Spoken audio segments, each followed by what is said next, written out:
Welcome to USCIRF Spotlight, a new series by the United States Commission on International Religious Freedom, where we discuss major topics and issues in the news and explore how these topics are impacting religious freedom around the globe. Here is USCIRF Director of Outreach and Policy, Dwight Bashir, leading this week's discussion. Today, we're going to focus on Belarus. There's been a lot of developments in the news on Belarus, and we want to talk to you about the religious freedom angle there. Today, we're fortunate to have USCIRF policy analyst, Dr. Jason Morton. Jason, welcome. Thank you, Dwight. Great. What we want to do here is look at Belarus from our perspective, but we want to start by acknowledging what's going on there.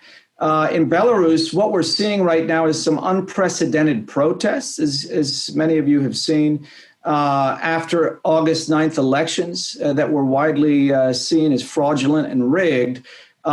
President Alexander Lukashenko has declared a grip on power and saying that he received 80% of the vote there. And protests have ensued. There's opposition groups that have emerged and candidates.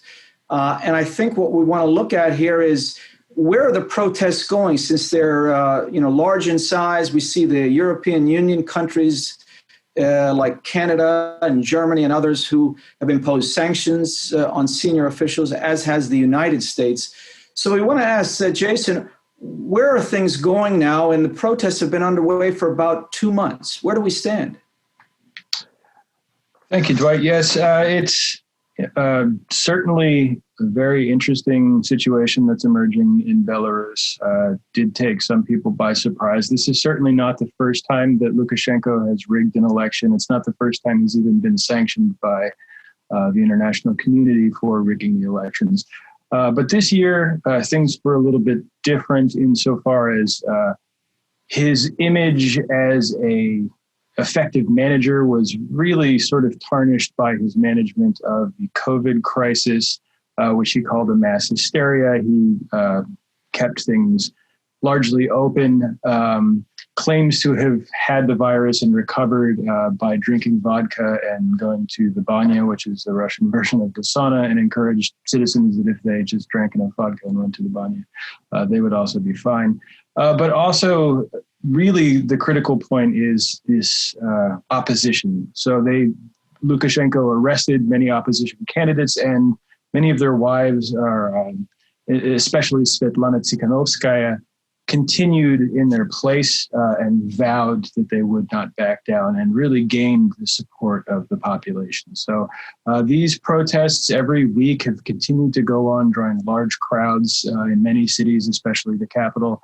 Tikhanovskaya has been forced to flee the country, but she is not backing down. She's formed kind of a government in exile almost. She met with Angela Merkel this past week.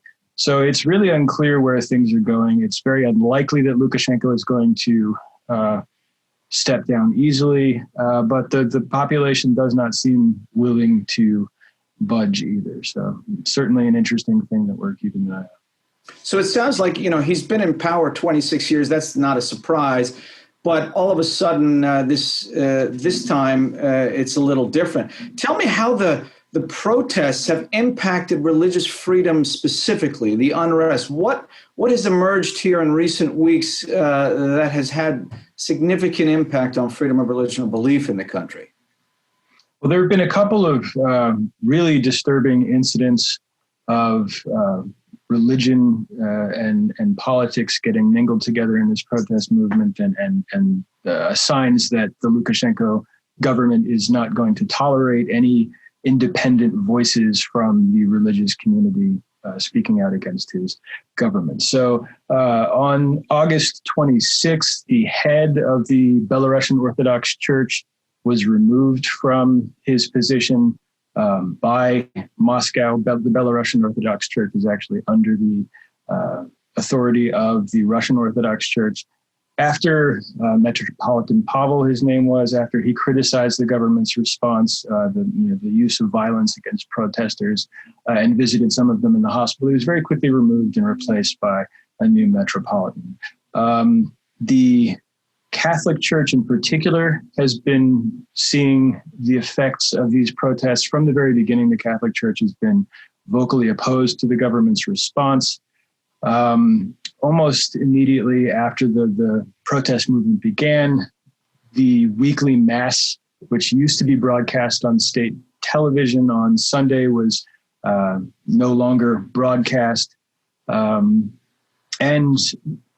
very, very disturbingly, the Archbishop of the Catholic Church, named Tadeusz Kondrusiewicz, was barred from re-entering the country after he made a short visit to Poland. When he tried to re-enter the country, he was not allowed to.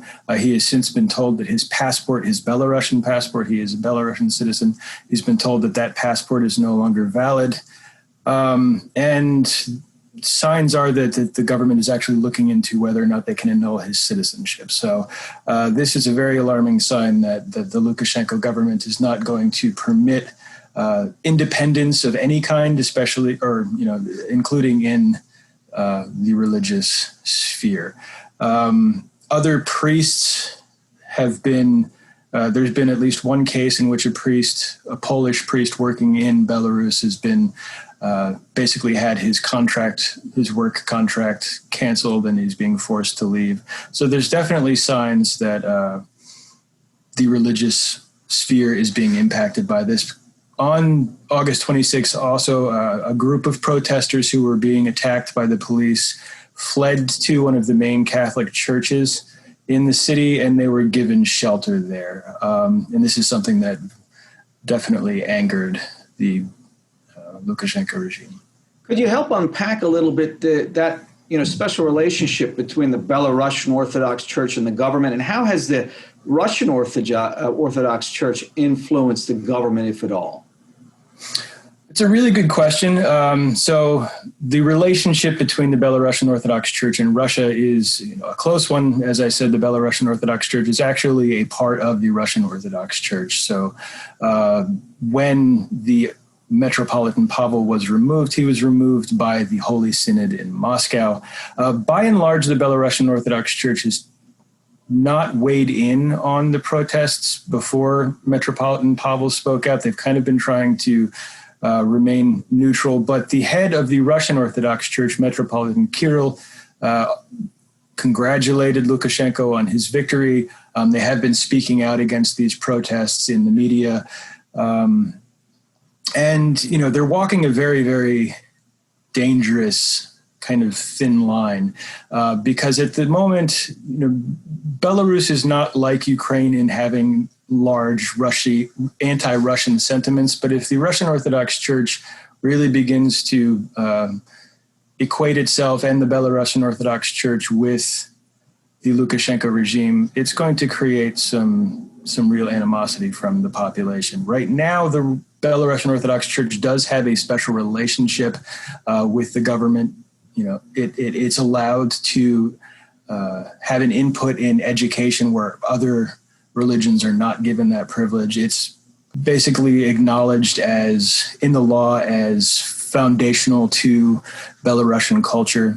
And about 80% of the population identifies as Orthodox. Before the protest, how would you characterize religious freedom conditions in the country? I mean, you talk about some of these incidents with the hierarchy within the various churches and how they're being cracked down because of the perception or reality that there's support for the protest. But how would you characterize conditions before this hit Belarus? Religious conditions in Belarus have been generally a lot better than the rest of the region, certainly not as bad as Russia or Central Asia, but the laws that they have in place are not really that different than Russian religious law or laws in Central Asia, extremism laws in Russia. They just haven't enforced them as strictly as the Russians do, for instance. So religious communities have to register with the state in order to practice. Unauthorized religious practice can be punished, often in cases without even a trial. The police can just cite someone for unauthorized religious activity and issue a ticket. The Catholic Church in particular has faced a lot of persecution from the government. Catholicism is the second largest religion in Belarus. It's about 15% of the population identifies as Catholic, mostly in the west of the country. And there's not a lot of Catholic training facilities. So about 40% of the clergy in Belarus are actually foreign clergy, mostly from Poland. They have to apply to the government for permission to work in the country. And it usually, it can be, a permit can be given for up between 3 months to a year, but usually not longer than that. So these clergy are constantly having to refile paperwork with the government, and it can be denied for no reason at all. I mean, the government doesn't have to justify itself when it denies a priest the ability to continue working. And we've seen that happen over and over again, most recently in September, where the government will basically just revoke the work permit of a priest, in this case, someone who's been serving his community since I think about 2003, and then they have to leave the country immediately, and they're not necessarily replaced. So that parish then goes without basically a priest. So it sounds like, obviously not a bastion of freedom or religious freedom, but, typical to a lot of the former Soviet states, some of the laws in place. Now, given some of the structures, and now with these protests continuing, which they don't look like they're going to stop anytime soon, and there's, real questions about the future of the country. If you were to look ahead, how would you characterize broader human rights, but specifically religious freedom, because we've seen the accountability factor from the EU and the US for the human rights violations. Thousands have been imprisoned and detained and so on. But if you're looking specifically at religious freedom, what would you say the trajectory looks like as we move forward here? It's really difficult to say. I mean, it really depends on how this pans out. Neither side looks like they're willing to budge. What can be said for sure is that the Lukashenko regime has all of the mechanisms in place to clamp down on religion much harder than it has. And with recent activity like the barring of the Catholic archbishop from entering the country, as well as the arrests of protesters who are religious, that he certainly is not opposed to clamping down on religious freedom even further if he sees it as a threat to his authority. So the longer that this conflict is in place and Lukashenko entrenches, it's very likely that religious freedom will continue to decline. All of the mechanisms are in place. One thing to watch out for is the extent to which the Russian Orthodox Church tries to use its position of authority over the Belarusian Orthodox Church to intervene in politics. I think that would be a very risky move on their part. Again, the more that the Belarusian Orthodox Church is identified with the Lukashenko regime, I think it will lose a certain amount of popularity amongst the population. And really, it's not in the interests of religious freedom or the population of Belarus for religion to be politicized at all. But it's certainly the case that if the opposition is victorious in this, that religious freedom will look a lot better. That's without a doubt. Definitely a democratizing force. Tsikhanovskaya and the opposition, I think that, could likely see many of these laws that are on the books changed if a new government came into power. Great. Well, Dr. Jason Morton, thank you so much for imparting your insight and wisdom on Belarus, and we'll certainly keep an eye on that looking forward. And I want to thank you for tuning in to our first ever episode here of USCIRF Spotlight. We're going to continue to do these and have a focus on various issues and go deeper on some of the issues affecting freedom of religion and belief worldwide. And we will see you again in the near future. Thank you for joining.